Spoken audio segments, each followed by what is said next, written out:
Hi friends, ഇന്ന് നമ്മളൊരു interesting ആയ ചരിത്രമാണ് നോക്കാൻ പോകുന്നത്. അതായത് ലെബനന്റെ ഹിസ്റ്ററിയാണ്. അതായത് എങ്ങനെയാണ് ഒരു ക്രിസ്ത്യൻ ഡോമിനൻസ് ഉള്ള ഒരു രാജ്യം ഇന്നത്തെ ഒരു മുസ്ലിം ഡോമിനൻസ് ആയി മാറിയ ഉള്ള കാര്യങ്ങളും അതുപോലെ തന്നെ ലെബനൻ പലതരത്തിലുള്ള ചേഞ്ചസ് വന്ന ഒരു രാജ്യമാണ്.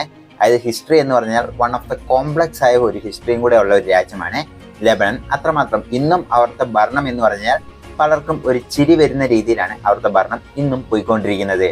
അപ്പോൾ അങ്ങനെയുള്ള രാജ്യത്തിന് കംപ്ലീറ്റ് ഹിസ്റ്ററിയാണ് നമ്മൾ ഇന്നത്തെ വീഡിയോയിൽ പരമാവധി പറയാൻ ശ്രമിക്കുന്നത്. അപ്പോൾ വീഡിയോ ഇഷ്ടപ്പെടുകയാണെങ്കിൽ ലൈക്ക് ചെയ്യാൻ മറക്കരുത്.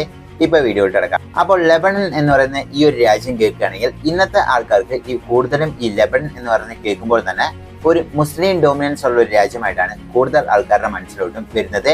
അതുപോലെ തന്നെ ഹിസ്ബുള്ള എന്ന് പറയുന്ന തീവ്രവാദി സംഘടനയും ഒക്കെ കൂടിയുള്ള ഒരു രാജ്യമായിട്ടാണ് ഇന്ന് ലെബനനെ എല്ലാവരും കാണുന്നത്.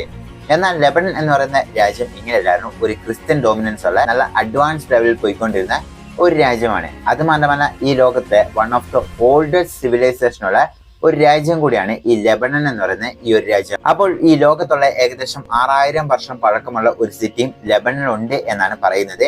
അപ്പോൾ ലെബനനെ കുറിച്ച് അതായത് ക്രിസ്ത്യൻസിന്റെ ബൈബിളിലെല്ലാം തന്നെ കുറെ വട്ടം മാർക്ക് ചെയ്യപ്പെട്ട ഒരു പേരും കൂടിയാണ് ലെബനൻ എന്ന് പറയുന്ന ഈ ഒരു രാജ്യം. അപ്പോൾ ലെബനന്റെ ഹിസ്റ്ററി നമ്മൾ എടുത്തു നോക്കുമ്പോൾ ഫൊണീഷ്യൻസ് എന്ന് പറയുന്ന ഒരു പ്രത്യേക തരമുള്ള ഒരു സിവിലൈസേഷൻ ഈ ഒരു ലെബനൻ ഭരിച്ചിരുന്നതായിട്ട് ആദ്യ കാലഘട്ടങ്ങളിൽ പറയുന്നുണ്ട്. അപ്പോൾ ഇവരുടെ പ്രധാന തൊഴിൽ എന്തായിരുന്നു എന്ന് വെച്ചാൽ അതായത് ട്രേഡിങ്ങും അതുപോലെ തന്നെ ഷിപ്പിങ്ങും ഇങ്ങനെയുള്ള കാര്യങ്ങളെല്ലാമായിരുന്നു ഈ ഫൊണീഷ്യൻസ് എന്ന് പറയുന്നത് ഇവരുടെ ഈ ഒരു സിവിലൈസേഷൻ ലെബനൻ ഉണ്ടായിരുന്നതായിട്ട് പറയപ്പെടുന്നത്.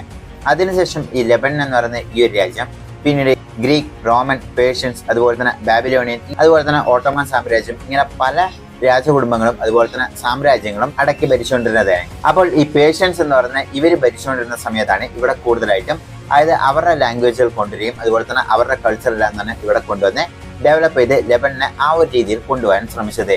അതിനുശേഷം റോമൻ എന്ന് പറയുന്ന ഇവർ വന്ന് പിടിച്ചെടുക്കുകയും റോമൻ വന്നതിന് ശേഷമാണ് ഇവിടുത്തെ കൾച്ചർ മാറുകയും അതുപോലെ തന്നെ റോമൻ ലെറ്റേഴ്സ് എല്ലാം തന്നെ ഇവിടെ കൂടുതലായും ഉപയോഗിക്കാൻ തുടങ്ങിയതും അതുപോലെ തന്നെ റോമൻസിന്റെ കൾച്ചറാണ് അവിടെ ഡെവലപ്പ് ചെയ്യാൻ ശ്രമിച്ചതും അതുപോലെ തന്നെ റോമൻസ് ഭരിച്ചുകൊണ്ടിരുന്ന ആ ഒരു സമയത്തായിരുന്നു ഇവിടെ ക്രിസ്ത്യാനിറ്റി കൂടുതലായിട്ടും സ്പ്രെഡ് ആവുകയും അതുപോലെ തന്നെ അവിടെയുള്ള മാക്സിമം ആൾക്കാരും അതായത് ക്രിസ്ത്യാനിറ്റിനെ ഒരുപോലെ സ്വീകരിക്കുന്നതും ഈ റോമൻസ് ഭരിച്ചുകൊണ്ടിരുന്ന സമയത്താണെന്നാണ് പറയുന്നത്.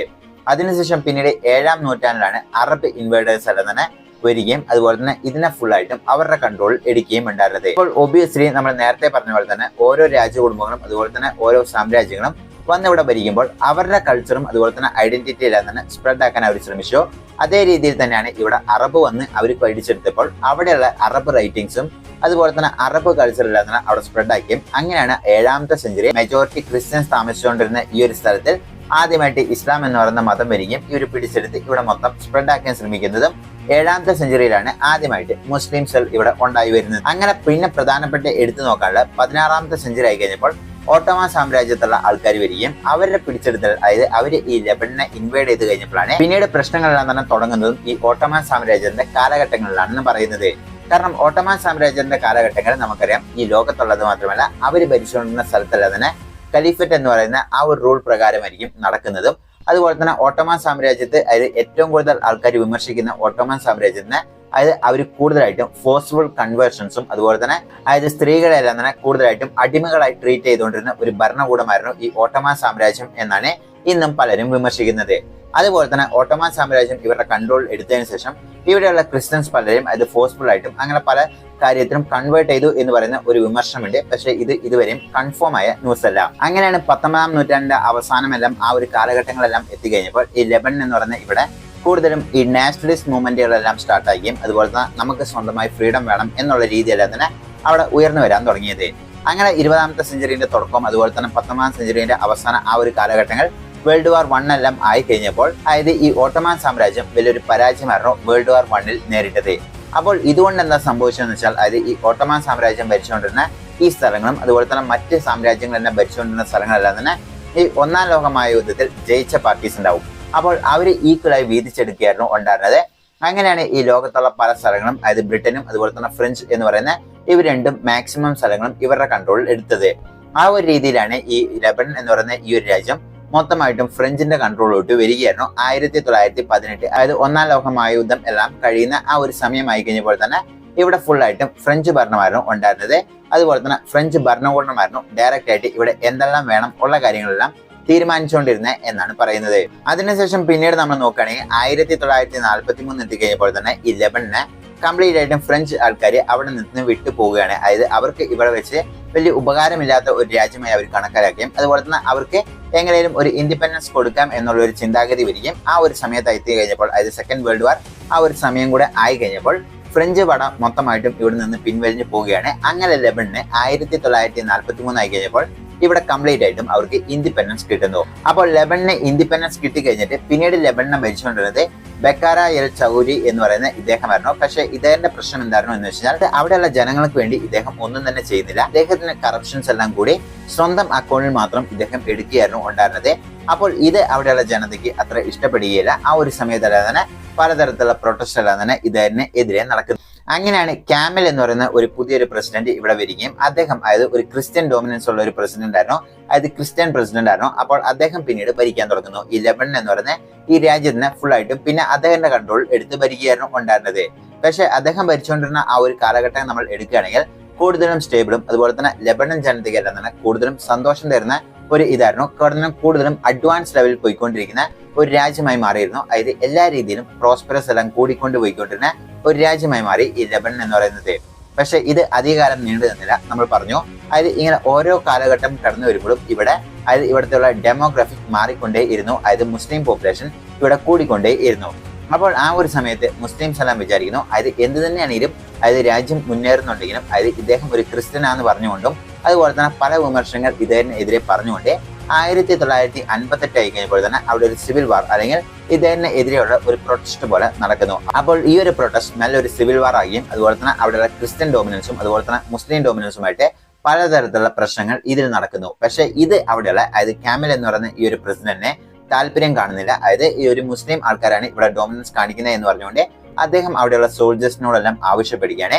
അതായത് ഈ പ്രൊട്ടസ്റ്റിന് കംപ്ലീറ്റ്ലി സ്ട്രിക്റ്റ് ആക്ഷൻ എടുത്ത് എങ്ങനെയും അവസാനിപ്പിക്കണം എന്ന് പറഞ്ഞ് ഒരു സ്ട്രിക്റ്റ് ഓർഡർ ആണ് കൊടുക്കുന്നത്. അങ്ങനെ 1958 മെയ്യിൽ തുടങ്ങിയ ഈ ഒരു പ്രൊട്ടസ്റ്റ് പിന്നീട് ജൂലൈ ആയി കഴിഞ്ഞപ്പോൾ തന്നെ അപ്പോൾ ഭരിച്ചുകൊണ്ടിരുന്ന ലെബനനിലെ ഈ ക്യാമൽ എന്ന് പറയുന്ന ഇദ്ദേഹം അമേരിക്കന്റെ സഹായം തേടുകയും അമേരിക്ക ഏകദേശം 14,000 അവരുടെ സ്വന്തം ട്രൂപ്സിനെയാണ് ലെബനനിലോട്ട് ഡയറക്റ്റ് ആയിട്ട് സെൻഡ് ചെയ്യുന്നത്. അതായത് ഈ ഒരു ക്രിസ്ത്യൻസിനെ സപ്പോർട്ട് ചെയ്യുന്ന രീതിയിലാണ് അമേരിക്ക ഇതിലോട്ട് അവരുടെ ട്രൂപ്സ് സെൻഡ് ചെയ്തത്. അപ്പോൾ ഇതിൽ അതായത് ഇസ്രായേലും അവരുടെ രീതിയിൽ ചെറിയ ചെറിയുള്ള പങ്കുകൾ കൊടുത്തിരുന്നു എന്നാണ് പറയുന്നത്.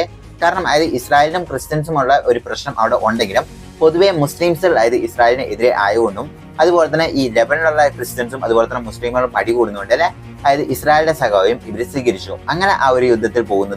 പിന്നീട് മിഡിൽ ഈസ്റ്റിലുള്ള കൺട്രീസും അതുപോലെ തന്നെ അമേരിക്ക എല്ലാം തന്നെ ഒരു കോമൺ എഗ്രിമെന്റ് വരികയും ആ ഒരു എഗ്രിമെന്റിന് ശേഷം അതായത് ഈ ഇപ്പോൾ ഭരിച്ചുകൊണ്ടിരുന്ന ക്യാമൽ എന്ന് പറയുന്ന അദ്ദേഹനെ എടുത്തു കളഞ്ഞ് പുതിയൊരു മുസ്ലിം പ്രസിഡന്റ് കൊണ്ടുവരാം എന്ന് പറയുന്ന ഒരു വാഗ്ദാനം എല്ലാം കൊടുത്ത് ഈ ഒരു ഇന്റേണൽ കോൺഫ്ലിക്റ്റ് അവർ അവസാനിക്കുവാൻ ശ്രമിക്കുകയാണ്. അത് ഏകദേശം സക്സസ് ആയി. അങ്ങനെയാണ് പിന്നീട് 1975 ആയി കഴിഞ്ഞപ്പോൾ തന്നെ ഇതിന്റെ ഇടയ്ക്കും ചെറിയ ചെറിയ പ്രശ്നങ്ങൾ നടക്കുന്നുണ്ടെങ്കിലും 1975 മറ്റൊരു വലിയൊരു പ്രശ്നം നടക്കുന്നത്, അതായത് ലെബനനിൽ തന്നെ വലിയൊരു സിവിൽ വാർ നടക്കുന്നു. അപ്പോൾ ഈ ഒരു സിവിൽ വാർ ആരൊക്കെയായിരുന്നു വെച്ചാൽ നേരത്തെ പറഞ്ഞ പോലെ തന്നെ ക്രിസ്ത്യൻ ആൾക്കാരും പക്ഷെ മുസ്ലിം ആൾക്കാരുമാണ്. പക്ഷെ ഇതിൽ സംഭവിച്ചത് എന്താണെന്ന് വെച്ച് കഴിഞ്ഞാൽ അതായത് ഇസ്രായേൽ എന്ന് പറയുന്ന രാജ്യം അവിടെ രൂപീകരിച്ചു കഴിഞ്ഞപ്പോൾ അവിടെയുള്ള പാലസ്തീനുള്ള ആൾക്കാരെ ഇസ്രായേലിനെതിരെ അറ്റാക്കുകൾ നടത്തുകയും അതുപോലെ തന്നെ ഇസ്രായേൽ തിരിച്ച് അറ്റാക്കുകൾ നടക്കുകയും ഇങ്ങനെ അങ്ങോട്ടും ഇങ്ങോട്ടും ആ ഒരു ഭൂമിക്ക് വേണ്ടി അതായത് പാലസ്തീൻ ആർക്ക് അവകാശപ്പെട്ടതാ എന്നുള്ളൊരു തർക്കം കൊണ്ട് അങ്ങോട്ടും ഇങ്ങോട്ടും യുദ്ധം നടക്കുകയും അതിൽ ഇസ്രായേൽ പല യുദ്ധങ്ങൾ ജയിച്ചുകൊണ്ട് തന്നെ വേറെ വഴിയില്ലാതെ ഈ PL പറഞ്ഞ ഇവരെല്ലാം തന്നെ കൂടുതലായിട്ടും ഈ ലെബനനിൽ വന്ന് അതായത് റെഫ്യൂജീസ് ആയിട്ട് ഇവരെല്ലാം വന്നു. അതുപോലെ തന്നെ പല രാജ്യത്തു നിന്നുള്ള മുസ്ലിംസ് എല്ലാം തന്നെ ഇവിടെ റെഫ്യൂജീസ് ആയി എത്തി. കാരണം ഈ ഒരു അറ്റാക്ക് നടക്കുമ്പോഴും അതായത് സിറിയയിലും അതുപോലെ തന്നെ മറ്റ് രാജ്യത്തെല്ലാം തന്നെ അറ്റാക്കുകൾ നടക്കുമ്പോഴെല്ലാം തന്നെ അവിടെയുള്ള ആൾക്കാരെല്ലാം തന്നെ ഇതിലോട്ട് റെഫ്യൂജീസ് ആയി എത്തിയതായിട്ടും പറയപ്പെടുന്നുണ്ട്. അതിൽ പ്രധാനമായിട്ടും ഈ PLO എന്ന് പറയുന്ന ഇവരിവിടെ വരികയും അപ്പോൾ ഇവരിവിടെ വന്നിട്ട് ഇവിടെയുള്ള ക്രിസ്ത്യൻ ആൾക്കാരുമായിട്ട് ഇവർക്ക് പ്രശ്നമുണ്ടാവുകയും അത് മാത്രമല്ല ഈ PLO എന്ന് പറയുന്ന പാലസ്തീനിയൻ ലിബറേഷൻ ഓർഗനൈസേഷൻ എന്ന് പറയുന്ന ഇവര് അതായത് സദൺ ലെബനൻ അവിടെ നിന്ന് ഇസ്രായേലിനെതിരെ അറ്റാക്കുകൾ തുടങ്ങി. അപ്പോൾ ഇതിന് റിറ്റാലിയേഷൻ ചെയ്യാൻ വേണ്ടി ഇസ്രായേലും അവരും സ്റ്റാർട്ട് ചെയ്യാൻ തുടങ്ങി. അതുപോലെ തന്നെ ഇവർക്ക് ഇന്റേണൽ ആയിട്ടും അതായത് ഈ ലെബനൻ എന്ന് പറയുന്ന രാജ്യം നമ്മൾ നേരത്തെ പറഞ്ഞു ഇൻഡിപെൻഡൻസ് കിട്ടിയതിനു ശേഷം ഇവിടെ ക്രിസ്ത്യൻസ് മുസ്ലിംസ് ഡുർക്സ് എന്ന് പറഞ്ഞ ഇവര് 3 പേരുമാണ് ഇവർ മാക്സിമം ഭരിച്ചുകൊണ്ടിരുന്നത്. അപ്പോൾ ആ ഒരു സമയത്ത് അതായത് കൂടുതലും ക്രിസ്ത്യൻസ് എല്ലാം ഉണ്ടായിരുന്ന ഒരു സ്ഥലം കൂടി ആയതുകൊണ്ട് തന്നെ ഇവർ തമ്മിൽ അങ്ങോട്ടും ഇങ്ങോട്ടും യുദ്ധങ്ങൾ നടക്കുകയും അങ്ങനെ ആ ഒരു സിവിൽ വാർ ഏകദേശം 15 വർഷത്തോളം നീണ്ടു നിന്നു എന്നാണ് പറയുന്നത്. 1975 സ്റ്റാർട്ട് ചെയ്ത ഈ ഒരു സിവിൽ വാർ 1989 ടൈഫ് എഗ്രിമെന്റ് എന്ന് പറയുന്ന ആ ഒരു എഗ്രിമെന്റിലൂടെയാണ് ഈ ഒരു സിവിൽ വാറിന് അവസാനം ഉണ്ടായത്. അപ്പോൾ ആ ഒരു സിവിൽ വാറിൽ അതായത് എല്ലാവർക്കും ഈക്വൽ ഡോമിനൻസ് കൊടുക്കാം എന്ന് പറഞ്ഞുകൊണ്ട് ഒരു എഗ്രിമെന്റിൽ കൊണ്ടുവന്നതിന് ശേഷമാണ് ഈ സിവിൽ വാർ അവസാനിപ്പിക്കുന്നത്. പക്ഷേ ആ ഒരു സമയത്ത് അതായത് ഈ ഒരു PLO എന്ന് പറഞ്ഞ ഇവരെ അങ്ങോട്ടും ഇങ്ങോട്ടും യുദ്ധം ചെയ്യുന്നതുകൊണ്ട് തന്നെ ഇസ്രായേൽ 1982 ഇവിടെ വന്ന് അത് സദേൺ ലെബനനിലുള്ള സ്ഥലങ്ങളെല്ലാം തന്നെ അവരുടെ കൺട്രോൾ എടുക്കുകയായിരുന്നു ഉണ്ടായിരുന്നത്. ഇതിന്റെ കാരണം എന്താണെന്ന് വെച്ചാൽ അത് ഈ സദേൺ ലെബനിൽ നിന്നുണ്ടായിരുന്നു ഈ PLO അവരുടെ രാജ്യത്തിനെതിരെ അറ്റാക്കുകൾ നടത്തിയത്. അപ്പോൾ ഇതുകൊണ്ട് അവരുടെ കൺട്രോൾ എടുത്ത് ഈ ഒരു സ്ഥലം മൊത്തം പിന്നീട് ഇസ്രായേലായിരുന്നു കൺട്രോൾ ചെയ്തുകൊണ്ടിരുന്നത്. അപ്പോൾ ഈ ഒരു കാലഘട്ടങ്ങൾ അതായത് എഗ്രിമെന്റ് സൈൻ ചെയ്യുമ്പോൾ അവിടെ പ്രധാനമായിട്ടും ഒരു ക്ലോസ് എന്തായിരുന്നു എന്ന് വെച്ചാൽ അതായത് ലെബനൻ എന്ന് പറയുന്ന രാജ്യത്തിന് ടോപ്പിൽ ഭരിക്കുന്ന ആരായിരിക്കും എന്ന് വെച്ചാൽ അതായത് ക്രിസ്ത്യൻ, അതായത് പ്രസിഡന്റ് അവിടെ ക്രിസ്ത്യൻ ആയിരിക്കും. അതുപോലെ തന്നെ പ്രധാനമന്ത്രി അവിടെയുള്ള സുന്നി പിരിവിലുള്ള മുസ്ലിംസ് ആയിരിക്കും. അതുപോലെ തന്നെ അതിന്റെ പിന്നിലുള്ള സ്പീക്കർ എന്ന് പറയുന്ന ഈ ഒരു പദവി ഷിയ പിരിവിലുള്ള മുസ്ലിംസ് ആയിരിക്കും വഹിക്കുന്നത്. അപ്പോൾ ഇത് തന്നെ ഇവർ തമ്മിൽ വലിയ പ്രശ്നമുണ്ട്. അതായത് മുസ്ലിംസിന്റെ ഉള്ളിൽ തന്നെ ഷിയ സുന്നി എന്ന് പറയുന്ന ആ രണ്ട് വിഭാഗത്തിലുള്ള ആൾക്കാരും അവിടെ ഉള്ളതുകൊണ്ട് തന്നെ ഇറാനും സപ്പോർട്ട് ചെയ്യും, അതുപോലെ തന്നെ സൗദി അറേബ്യയും സപ്പോർട്ട് ചെയ്യും. അങ്ങനെ ഇറാന്റെ സപ്പോർട്ടോട് കൂടി ഒരു മിലിറ്റന്റ് ഗ്രൂപ്പ് അല്ലെങ്കിൽ ഒരു തീവ്രവാദി സംഘടനയായി വളർന്നു വരുന്ന ഒരു സംഘടനയാണ് ആ ഒരു കാലഘട്ടങ്ങളിൽ ഹിസ്ബുള്ള എന്ന് പറയുന്ന ഈ ഒരു സംഘടന. 1984 ആ ഒരു കാലഘട്ടങ്ങളിലാണ് ഹിസ്ബുള്ള എന്ന് പറയുന്ന ഈ ഒരു സംഘടന ലെബനൻ ആ ഒരു രാജ്യത്തോട്ട് വളർന്നു വരുന്നത്. ഇതിനെ ഫുള്ളായിട്ടും ബാക്കപ്പ് ചെയ്യുന്നതും ഫണ്ട് ചെയ്യുന്നതും ഇറാൻ എന്ന് പറയുന്ന രാജ്യമാണ്. അപ്പോൾ ഹിസ്ബുള്ള എന്ന് പറയുന്ന ഈ ഒരു മിലിറ്റന്റ് ഗ്രൂപ്പ് അവിടെ വളർന്നു വന്നതിന് ശേഷം ലെബനിലുള്ള ഇന്റേണൽ പൊളിറ്റിക്സിനും ഫോറിൻ അഫയേഴ്സിലെല്ലാം ഈ ഹിസ്ബുള്ള ഡയറക്റ്റ് ആയിട്ട് ഇൻവോൾവ് ആവാൻ തുടങ്ങി. അതിനുശേഷം 1982 ഇസ്രായേൽ ഈ സദേൺ ലെബനൻ എന്ന് പറയുന്ന ഇത് മൊത്തം കൺട്രോളിലടിക്കുകയും പിന്നീട് ഇസ്രായേലും അതുപോലെ തന്നെ ഈ ഹിസ്ബുള്ളയുമായിട്ട് പലതരത്തിലുള്ള ക്ലാഷസുകൾ നടക്കുന്നു. പ്രധാനമായിട്ടും ഈ പാലസ്തീന് വേണ്ടി ഈ ഹിസ്ബുള്ള എന്ന് പറയുന്ന ഈ ഒരു തീവ്രവാദി സംഘടന ഈ ലെബനിൽ നിന്ന് ഇസ്രായേലിനെതിരെ ആക്രമിക്കാൻ തുടങ്ങി. ഇത് തന്നെയാണ് നേരത്തെ PLOയും അവിടെ പോയി ചെയ്തത്. പക്ഷെ PLOനെ കംപ്ലീറ്റ് ആയിട്ടും ഇസ്രായേൽ വന്ന് അവിടെ ഡയറക്റ്റ് ആയിട്ടും കൺട്രോൾ എടുത്ത് PLOനെ കംപ്ലീറ്റ് ആയിട്ടും ഡിസ്ട്രോയ് ചെയ്തായിരുന്നു. അങ്ങനെ 2000 ആയി കഴിഞ്ഞപ്പോൾ തന്നെ ഈ സദേൺ ലെബനിലുള്ള ഏകദേശം അതായത് ഫുൾ കൺട്രോളും ഇസ്രായേലിന്റെ അടുത്തുണ്ടായിരുന്നത്. പിന്നീട് പല ക്രാഷസും അതുപോലെ തന്നെ പല UN എഗ്രിമെന്റുകളും അതുപോലെ തന്നെ പലതരത്തിൽ അതായത് ഹിസ്ബുള്ള പറയും ഹിസ്ബുള്ളയാണ് ജയിച്ചത്, ഇസ്രായേൽ പറയും ഇസ്രായേലാണ് ജയിച്ചത് എന്ന് പറഞ്ഞുകൊണ്ട് അങ്ങോട്ടും ഇങ്ങോട്ടും തമ്മിൽ പല തർക്കങ്ങളെല്ലാം കഴിഞ്ഞതിന് ശേഷം 2000 ആയി കഴിഞ്ഞപ്പോൾ തന്നെ ഈ സദേൺ ലെബനിൽ നിന്ന് കംപ്ലീറ്റ് ആയിട്ടും ഇസ്രായേലും അതുപോലെ തന്നെ ഇസ്രായേലിന്റെ കംപ്ലീറ്റ് ഫോഴ്സും അവിടെ നിന്ന് റിമൂവ് ചെയ്ത് അവർ പോവുകയാണ് അവരുടെ സ്വന്തം രാജ്യത്തോട്ട്. അപ്പോൾ ഈ ഒരു സമയത്ത് ഇത് ഫുൾ ആയിട്ടും അതായത് സദേൺ ലെബനൻ മൊത്തം ഹിസ്ബുള്ളയാണ് ഇപ്പോഴും അവിടെ കൺട്രോൾ ചെയ്തുകൊണ്ടിരിക്കുന്നത്. ഇപ്പോൾ റീസെന്റ് ആയി നടന്ന അറ്റാക്കുകളും അതായത് സദേൺ ലെബനൻ നോക്കിയിട്ടാണ് ഇസ്രായേൽ അറ്റാക്ക് നടത്തിയത്. 2006 മറ്റൊരു കാര്യം അതായത് ഹിസ്ബുള്ളയും അതുപോലെ തന്നെ ഇസ്രായേലുമായിട്ട് മറ്റൊരു സംഘർഷം അവരുണ്ടാകുകയാണ്. അപ്പോൾ അതിലും പലതരത്തിലുള്ള എഗ്രിമെന്റ് സൈൻ ചെയ്ത് അതെല്ലാം തന്നെ അവസാനിക്കുകയായിരുന്നു ഉണ്ടായിരുന്നത്. അപ്പോൾ ഇതിൽ നമ്മൾ ശ്രദ്ധിക്കേണ്ട മറ്റൊരു കാര്യം എന്താണെന്ന് വെച്ചാൽ അതായത് ഹിസ്ബുള്ള അറ്റാക്കുകൾ ഇസ്രായേലിനെ ചെയ്യുന്നുണ്ടെങ്കിൽ അത് ഡയറക്റ്റ് ആയിട്ട് ഹിസ്ബുള്ളക്കെതിരെയാണ് ഇസ്രായേൽ അറ്റാക്കുകൾ തിരിച്ചു ചെയ്യുക. അതുകൊണ്ട് തന്നെ എന്താണെന്ന് വെച്ചാൽ അത് ഏകദേശം 43 to 45% ക്രിസ്ത്യൻസ് ഇന്നും അവിടെ ഡോമിനൻസ് ഉണ്ട്. അതുകൊണ്ട് ലെബനൻ ഒരു മുസ്ലിം രാജ്യമാണ് ഇന്നും അത് ഉറപ്പിച്ച് പറയാൻ പറ്റില്ല. അത് കൂടുതലായിട്ട് മുസ്ലിംസ് ഉണ്ടെങ്കിലും ആ മുസ്ലിംസ് തന്നെ 2 സ്പ്ലിറ്റ് ആയിട്ടാണ്, ഒന്ന് ഷിയ മുസ്ലിംസും ഒന്ന് സുന്നി മുസ്ലിംസും. അപ്പോൾ ഇത് മൂന്നും അതായത് ഒന്ന് ക്രിസ്ത്യൻസ്, ഒന്ന് സുന്നി മുസ്ലിംസ്, ഒന്ന് ഷിയ മുസ്ലിംസ്. അപ്പോൾ ഇവര് മൂന്നിൽ ആരായിരിക്കും അവിടെ പ്രധാനമായിട്ട് ഭരിക്കേണ്ടത് എന്നുള്ള കാര്യത്തിലുള്ള തർക്കം ഇന്നും അവിടെ നീണ്ടുപോകുന്നു. അപ്പോൾ ഈ ക്രിസ്ത്യൻസ് പറയുന്നത് അതായത് പ്രസിഡന്റ് ആയ എപ്പോഴും അവിടുത്തെ പ്രസിഡന്റ് വന്നിട്ട് ഈ ക്രിസ്ത്യൻ വിഭാഗത്തിലുള്ള ആൾക്കാരാണ്. അതുപോലെ തന്നെ ഈ പ്രൈം മിനിസ്റ്റർ എന്ന് പറയുന്ന ഈ സുന്നി വിഭാഗത്തിലുള്ള ആൾക്കാരും അതുപോലെ തന്നെ ഈ സ്പീക്കർ എന്ന് പറയുന്ന ഇദ്ദേഹം ഷിയ മുസ്ലിംസിലുള്ള ആൾക്കാരുമായിരിക്കും.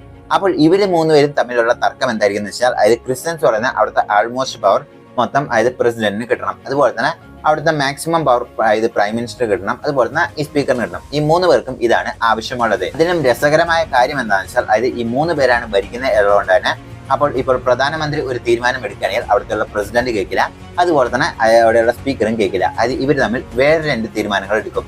അതുപോലെ തന്നെ പ്രസിഡന്റ് ഒരു തീരുമാനം എടുത്തു കഴിഞ്ഞാൽ ഇവർ രണ്ടുപേരും അത് കേൾക്കാതെ ഇവർ രണ്ടുപേരും മറ്റൊരു തീരുമാനം എടുക്കും. അതുപോലെ തന്നെ സ്പീക്കർ ഒരു തീരുമാനം എടുക്കുകയാണെങ്കിൽ മറ്റു 2 പേര് കേൾക്കില്ല. അപ്പോൾ ഇവർ തമ്മിലുള്ള പ്രശ്നങ്ങൾ കൊണ്ട് എന്താണെന്ന് വെച്ചാൽ അത് ഇവിടെ വലിയ രീതിയിലുള്ള കറപ്ഷൻസ് നടക്കുന്നു. ഇതുകൊണ്ട് എന്താണെന്ന് വെച്ചാൽ അതായത് അവിടെയുള്ള ആൾക്കാർക്കും ഇതിൽ വലിയ തർക്കമില്ല, അത് വലിയ പ്രശ്നമില്ല. അവർക്ക് ലൂട്ട് ചെയ്താലൊന്നും പ്രശ്നമില്ല. എങ്ങനെയും അവരുടെ ഡോമിനൻസ് ഉള്ള ആൾക്കാർ മേലെ എത്തണം എന്നുള്ളത് മാത്രമാണ് അവിടെയുള്ള ആൾക്കാരുടെ ഇന്നത്തെ ആവശ്യം. പക്ഷേ ഇപ്പോൾ റീസെന്റ് ആയിട്ട് കുറെ കേസസ് നമ്മൾ എടുത്തു നോക്കുകയാണെങ്കിൽ ലെബനൻ എന്ന് പറയുന്ന രാജ്യത്ത് അതായത് ക്രിസ്ത്യൻസ് ഡോമിനൻസ് ഉള്ള പ്രസിഡന്റിനെ ഇതുവരെയും എലക്ട് ചെയ്തിട്ടില്ല എന്നുള്ളതാണ് സത്യം. അപ്പോൾ ഇതുകൊണ്ട് എന്താ സംഭവിക്കുന്നത് എന്ന് വെച്ചാൽ അതായത് ഈ മുസ്ലിംസ് അതായത് സുന്നി മുസ്ലിംസിന്റെ പ്രധാനമന്ത്രി ഒരു തീരുമാനം അവിടെ ഇഷ്യൂ ചെയ്യുകയാണെങ്കിൽ ക്രിസ്ത്യൻസ് ഒന്നും തന്നെ ഞങ്ങൾക്ക് അത് അക്സെപ്റ്റബിൾ അല്ല എന്നുള്ള രീതിയിൽ അവർ ഇതിനെ അവോയ്ഡ് ചെയ്യും. അതുപോലെ തന്നെ ഇപ്പോൾ ഹിസ്ബുള്ളക്കെതിരെ ഇസ്രായേൽ അറ്റാക്ക് ചെയ്യുന്നുണ്ടെങ്കിൽ ഈ ക്രിസ്ത്യൻ വിഭാഗത്തിലുള്ള ആൾക്കാർക്ക് അത് സന്തോഷം തന്നെയാണ്. കാരണം ഹിസ്ബുള്ള കാരണം അവർക്ക് വലിയ പ്രശ്നമുണ്ട് എന്ന് അവിടെയുള്ള ക്രിസ്ത്യൻസ് എല്ലാം തന്നെ നല്ല രീതിയിൽ തന്നെ വിശ്വസിക്കുന്നുണ്ട്. അതുപോലെ തന്നെ സുന്നി വിഭാഗത്തിലുള്ള ആൾക്കാരും ഇതേ ഹിസ്ബുള്ളയ്ക്ക് എന്തെങ്കിലും അറ്റാക്കുകൾ വരുന്നുണ്ടെങ്കിൽ അവരും ഇതിൽ തലയിടാൻ വരില്ല. അവർക്കും ഹിസ്ബുള്ളയ്ക്കെതിരെ വലിയൊരു പകയുണ്ട്, കാരണം അത് ഷിയ മുസ്ലിംസ് ആയതുകൊണ്ട് തന്നെ. അപ്പോൾ അങ്ങനെ ഒരു കോംപ്ലക്സ് ആയ ഹിസ്റ്ററി തന്നെയാണ്. അതായത് ഇൻഡിവിജ്വൽ ആയിട്ടുള്ള ഓരോ പീസ് കീപ്പിംഗ് എഗ്രിമെന്റ് നമ്മൾ പറയാത്തതിന്റെ പ്രധാന കാര്യം എന്താണെന്ന് വെച്ചാൽ അത് എടുത്തു നോക്കുകയാണെങ്കിൽ 1958 ശേഷം കുറേ തരത്തിലുള്ള പീസ് കീപ്പിംഗ് എഗ്രിമെന്റ് ഇവിടെ സൈൻ ചെയ്തു. അപ്പോൾ അതെല്ലാം പറയുകയാണെങ്കിൽ അതൊരു ഹിസ്റ്ററിയാണ്. അത് ഒരു ദിവസം മൊത്തം പറയാൻ പറ്റിയ വലിയൊരു ചാപ്റ്റർ ആയതുകൊണ്ടാണ് മാക്സിമം കട്ട് ഷോട്ട് ചെയ്ത് വേണ്ട കാര്യങ്ങൾ മാത്രം നമ്മൾ ഇവിടെ എക്സ്പോസ് ചെയ്തത്. അപ്പോൾ എന്തെങ്കിലും കാര്യങ്ങൾ നിങ്ങൾക്ക് മിസ്റ്റേക്ക് ആയി തോന്നുകയും കമന്റ് ബോക്സ് മെഷർ. See you next video.